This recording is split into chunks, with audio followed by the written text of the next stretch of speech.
Bonsoir. Bonsoir On Claire. va continuer à parler avec vous de l'accord qui a été conclu entre les États-Unis et l'Iran. Accord en théorie, mais qui rassure les marchés. Les prix du pétrole ont amorcé une franche baisse autour de 80 $ le baril. Oui, dès l'annonce de cet accord, effectivement, les bourses se sont emballées. Elles ont toutes commencé et fini la séance dans le vert. Et effectivement, le pétrole, lui, s'enfonce dans le rouge avec une baisse en moyenne de 5%. Le prix du baril du pétrole, aussi bien pour le Brent de la mer du Nord que le WTI américain, est aux alentours de 80 $ désormais le baril, après avoir dépassé 120 $ au plus fort de la crise. Et alors qu'il ne coûtait que 70 $ environ le baril le 28 février. On était à la veille des premiers bombardements. Alors cette baisse des prix de l'énergie, eh bien, ça constitue un soulagement général parce que en 3 mois, l'inflation s'est envolée à travers la planète, tirée justement par cette hausse des prix de l'énergie. 4,2% aux États-Unis au lieu de 2,4% quelques semaines plus tôt en février.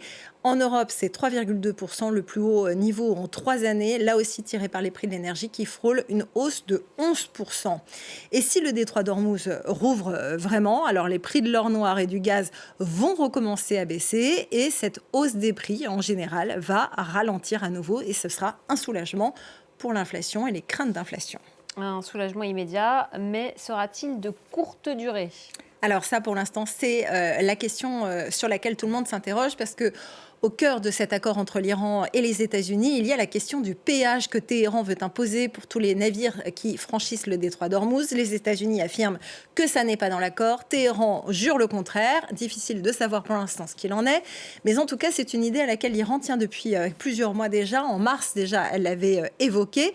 Sauf que, eh bien, Téhéran n'a pas autorité sur le détroit d'Ormuz. Il s'agit en réalité d'une bande de mer qui se partage entre les pays limitrophes. L'Iran au nord, l'Émirat d'Oman au sud, les Émirats arabes unis également, mais ce qu'on voit, c'est qu'à la pointe, à l'endroit le plus étroit, eh bien, c'est l'Iran et Oman qui se séparent, qui se partagent les eaux avec une étroite bande de mer qui appartient aux eaux internationales et donc qui n'est sous le contrôle d'aucun pays. Or, en avril, déjà, Téhéran avait décidé de mettre en application un peu cette taxe avec une estimation d'environ 2 millions de dollars par navire qui passait. Il y a des super tankers immenses qui peuvent transporter 15 à 20 millions de barils. Ça correspondrait donc à peu près à une taxe de 1 $ par baril. Or, s'il y a cette taxe payée en crypto-monnaie et qui a effectivement été acquittée par certains pays non hostiles à Téhéran et qui ont pu faire passer au compte-gouttes quelques tankers, eh bien, si ça se généralisait, eh bien, le prix de l'or noir recommencerait à augmenter puisque ça serait une taxe supplémentaire. Pour Téhéran, c'est évidemment très important. C'est une manne financière énorme qui pourrait renflouer les caisses du régime des mollahs mis à mal par toutes les sanctions. Et d'ailleurs, en 2025, l'année dernière, la télévision d'État iranienne avait décompté 32 000 navires passés par le détroit d'Ormuz au cours de l'année. Avec cette taxe à 2 millions de dollars chacun, ça aurait pu rapporter 64 milliards de dollars au pays. Autant dire que Téhéran espère que ça pourra durer et que ça durera longtemps. Sauf qu'évidemment, l'Iran n'a pas une opinion qui est partagée par tout le monde. Emmanuel Macron, d'ailleurs, s'y oppose fermement. Il y a beaucoup d'autres détroits dans le monde. Si à chaque fois on fait payer, quelle est la conséquence ? Vous faites monter les prix pour la terre entière. Donc là, on va aussi en discuter. C'est pas conforme au droit international. Donc nous, on défend le droit international. Et on va tout faire, en effet, pour qu'il n'y ait pas de péage. Alors aujourd'hui, ils jouent sur les mots. Ils disent que ce sont pour des services. Oui. Dans les travaux qu'on va mener dans ce G7, on va tout faire pour réduire notre dépendance à ce détroit. Donc, c'est-à-dire trouver d'autres chemins.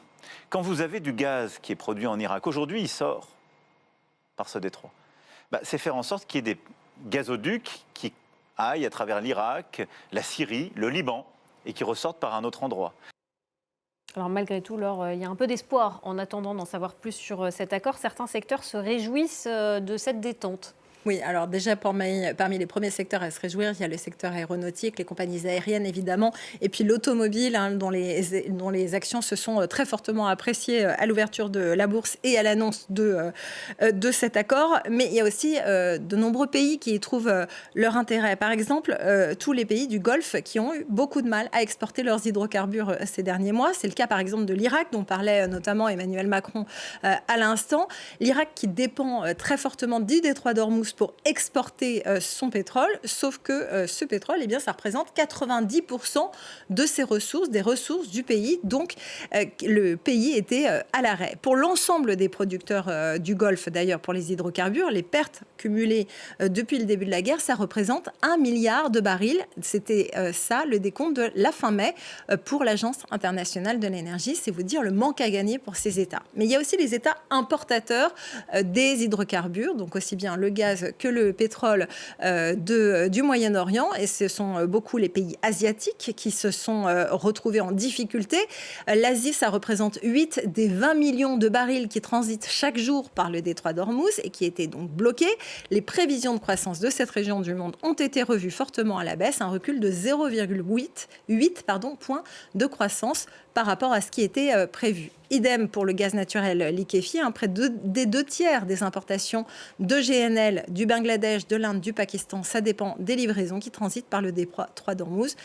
Le peut-être plus chanceux sur une résolution de cette crise, ce serait peut-être Donald Trump qui bat des records d'impopularité dans son pays il y a seulement 5 mois des élections de mi-mandat, 38% seulement d'opinion positive. Il faut dire qu'il avait fait du pouvoir d'achat la grande cause de ce deuxième mandat, sauf que le salaire réel des Américains a reculé, que les 2/3 de ses concitoyens disent qu'ils ont dû réduire leurs achats et leur épargne. Et que s'il y a amélioration sur le terrain de l'énergie, il y aura donc amélioration sur le pouvoir d'achat. Et ça pourrait faire beaucoup de bien au candidat Donald Trump, ou en tout cas à son camp. Merci beaucoup, Laure Mannin.